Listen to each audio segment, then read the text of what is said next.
Climate change is a phenomenon that currently relates to the overheating of the earth, and its implications is that climate change in terms of variability. So there are times the seasons changes, and it has huge impact on the way that things evolve on earth. It is said that the world is basically overheating at the moment, and if it goes beyond its 2% threshold, then it may be irreversible.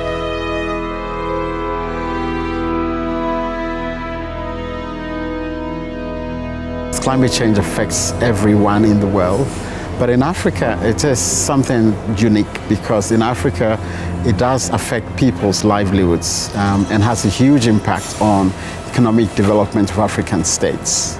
For an African, what matters is the implications for their day-to-day life. And so from our perspective as implementers of work in Africa, we constantly are thinking about how can we work with communities to adapt to the changes around them that they don't seem to have total control over. Climate change is the most critical global challenge today. As a WWF office in Kenya, we are part of a global WWF initiative to contribute towards combating climate change. Kenya faces the same challenge. Climate change is affecting many sectors. For example, climate change has had a lot of impact on the agricultural sector. As you know, agriculture is the backbone of Kenya's economy. Any impact on food production actually impacts largely on people's livelihoods.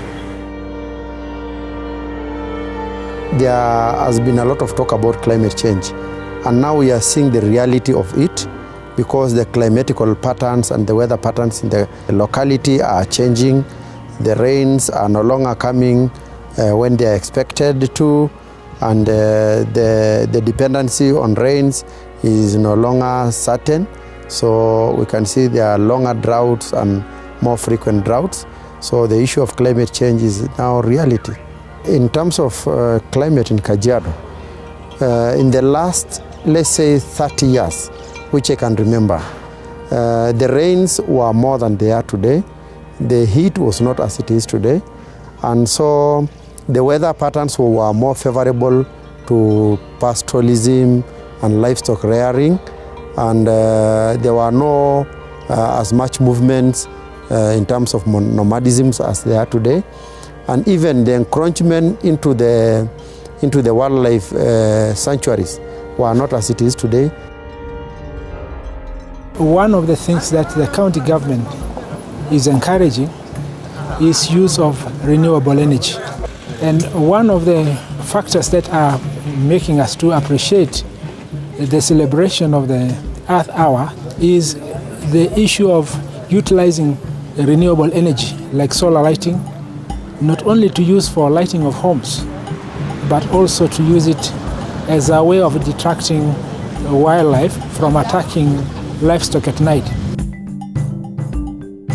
WWF in Kenya is using the energy pilot projects to be able to contribute to the global Earth Hour movement, which is basically using renewable energy to drive the momentum to address climate change issues.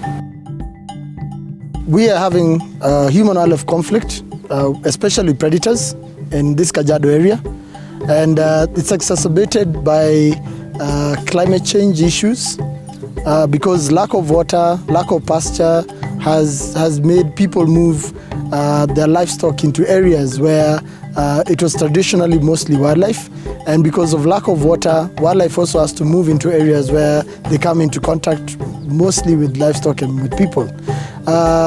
Because of this issue, livelihoods are being affected, and also we are losing our wildlife due to retaliatory killings of predators, and we have very few of them left. Now, basically, we've come up with a new system that utilizes solar power and utilizes LED technology. It culminates in a predator deterrent flashing system that keeps the livestock away in an automated fashion. So it goes on when the sun goes down, and it goes off in the morning when the sun comes up. wanyama wanatusumbua sana. Kwanza ndovu, alafu ng'ombe zikipotea hatuwezi kwenda kutafuta ng'ombe zetu kwa sababu tunaogopa zitatuua. Kwa sababu mbeleni kabla hizi mataa ilikuwa hajakuja, mtu alikuwa hata usingizi hakuna, kwa sababu saa yote kurugu. Na hiyo kurugu sasa ujue hapo yenda ikawa ukitoka nje control imeenda ama mbusi.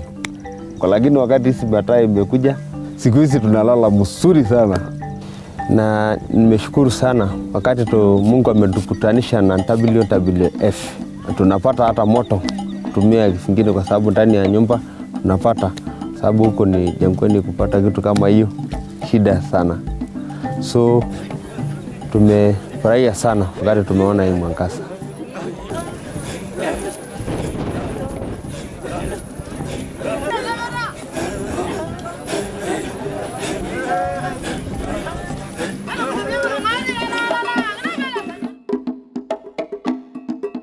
When the WWF came in, they provided us with solar lighting, and it benefited us a lot. From that time, the pupils were motivated, their parents were motivated, even the teachers. They are now saving a few coins from buying the kerosene. And now because they have installed in 2 classes, every evening, Class 7 and Class 8 pupils come back from 7 to 9. Preps here starts as early as 5, so that they can utilize that lighting system. So they have 3.5 extra hours. So we can see that we have really benefited. The Kajiado pilot project is one example to address climate change. Let's use this as an example to replicate in all our counties and to respond to climate change challenge. We are promoting the concept of renewable energy in our villages, solar energy, solar lamps, in ways that are not harmful to the community. It's about the actions that we individually make or take. Each day we think about decisions that impact the earth. Each day we take the right decisions that protects Mother Earth. So that's Earth Hour. It's about you and me taking the right decisions to protect Mother Earth, because this is what our heritage is, and our legacy is to keep this for our children and the future. So that's Earth Hour. I support Earth Hour. Agri support Earth Hour 2015 Kenya.